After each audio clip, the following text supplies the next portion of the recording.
This time. No hesitation, no doubts. That's it? That's it. I got it. And now a word from Ron and Fez.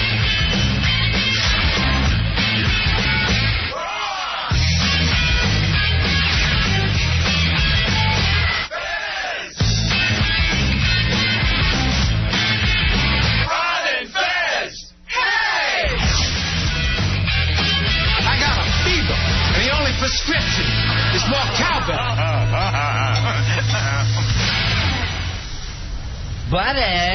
Buddies, it's the Ron and Fez show. I'm Ron. There's Fez. Hiya, buddies.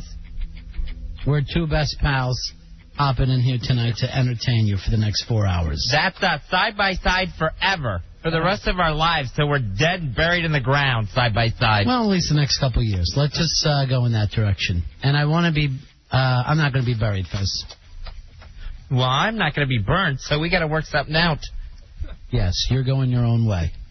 And in heaven, I don't even want to talk to you. I want to try to hang around with people like Michelangelo and John Lennon and Jimi Hendrix. I don't want you over messing that up for me. Well, I'll be around. I got the perfect compromise.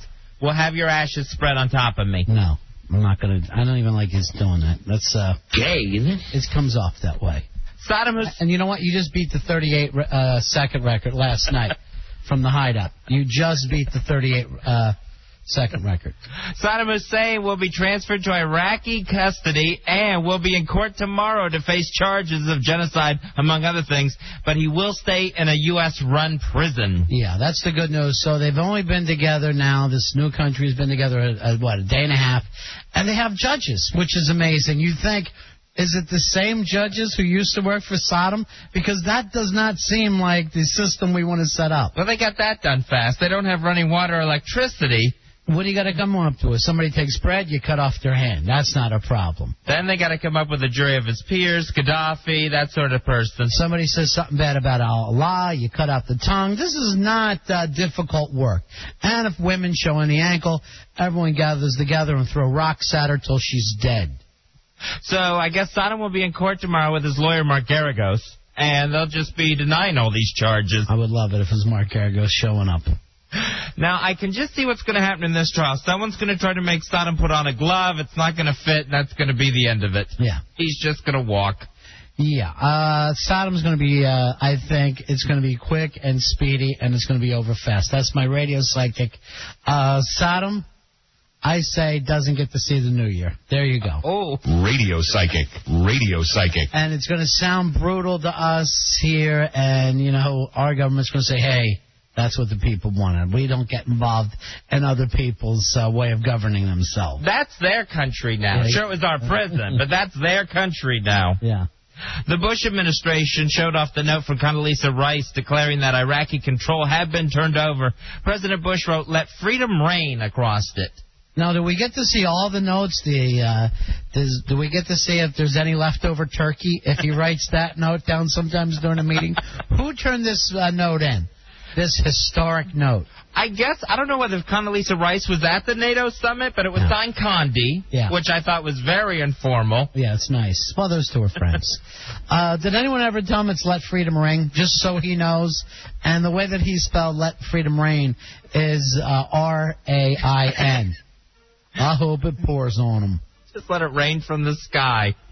So now there's notes being passed at the NATO summit. Look, I got news for you. That note was written earlier that day. It's basically like Neil Armstrong's speech. It was something that was practiced for historical purposes once or twice. Nothing happens off the cuff with these people. From the people who brought you the Mission Accomplished banner comes the Let Freedom Reign note. How will that come back and embarrass us once the whole martial rule goes down? Oh, there'll be some sort of ink test on it. Yeah, like you said, it was written 3 months ago. It was written 3 months ago by a PR guy. That's the problem. All right, Fezzi, the Democrats are putting together their prime time lineup for the convention. Here's some of the names that are going to be speaking.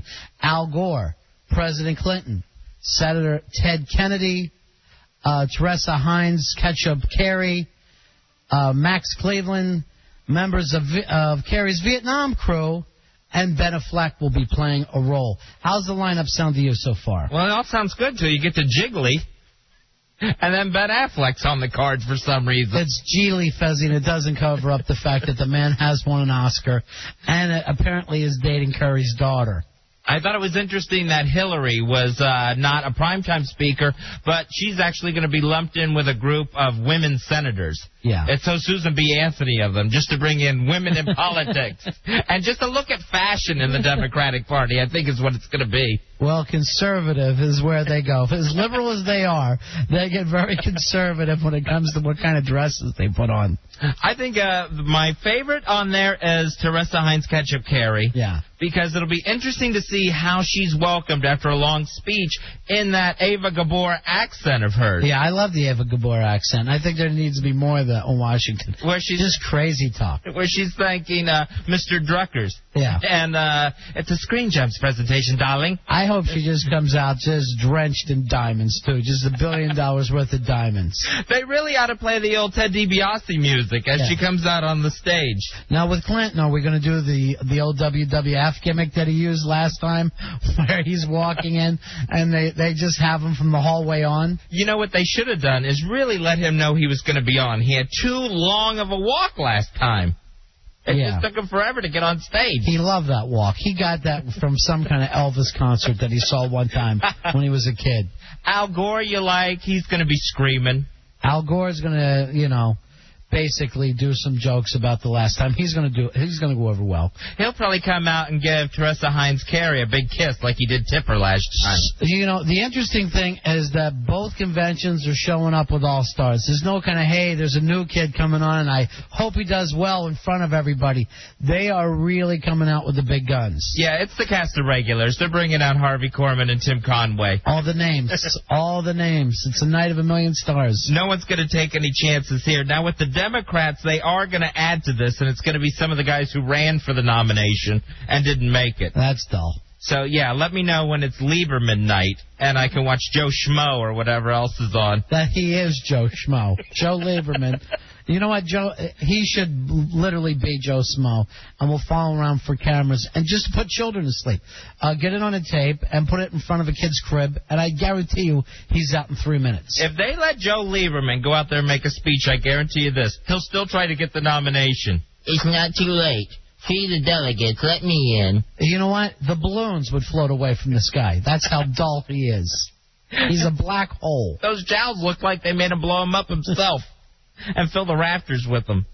P. Diddy says he's holding his own vote hostage until he hears what he expects to hear from John Kerry. And Russell Simmons says that Kerry is taking the black vote for granted.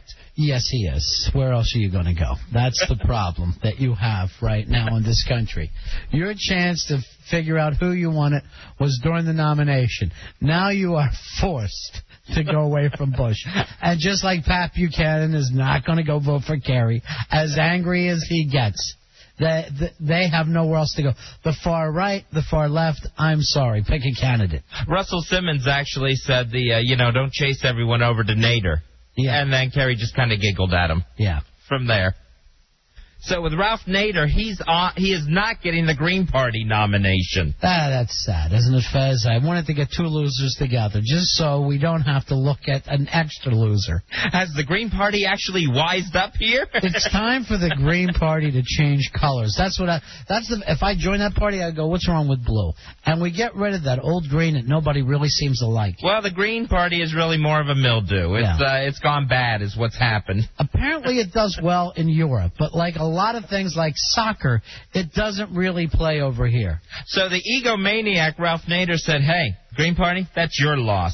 That you're the one that would have benefited from my endorsement, not the other way around. Oh, sorry, Mr. Excitement. Don't hold a grudge. So we got furry neck endorsements that are going around. All right, Fezzi, your favorite president ever, French President Jacques Chirac, said President Bush should stay out of the European Union's business and stick to his own domain.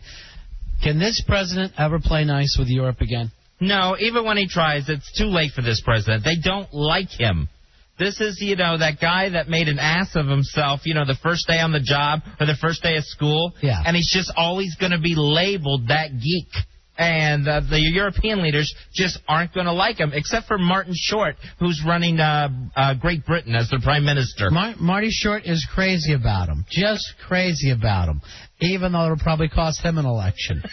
Martin Short, Tony Blair, when the note got passed and President Bush whispered over to him that the transition had taken place, you actually saw Tony Blair put his hand up to his mouth and just kind of giggle about it. He gets so Jeremy Coleman sometimes. All right, Fezzy, Singapore Airlines now has the world's longest commercial flight. It's Singapore to Newark in 18 and a half hours. What's the longest you can stay on a plane? I can barely make it to Vegas. Yeah. And what's that, 5 hours? Yeah. So I barely make it there, and I'm just screaming to get off the plane at that point. Any coast to coast, I'd say, is 15 to 20 minutes too long for me. I just keep thinking, I can't believe we're not down yet. I have to get out. Haven't we used up all the air? This is long enough. It's like, even like in the dentist chair. You can only give them so long. You can't stay in there for hours. That's the way I start to feel about a plane. Yeah, well, the chair will actually feel like it's starting to bite into you at that point. You just want to move. You want to run. Yeah, you got to get out. All right, we're going to take a break. We'll be right back. It's the fastest hour in radio, and you're listening to the Ron and Fez Show.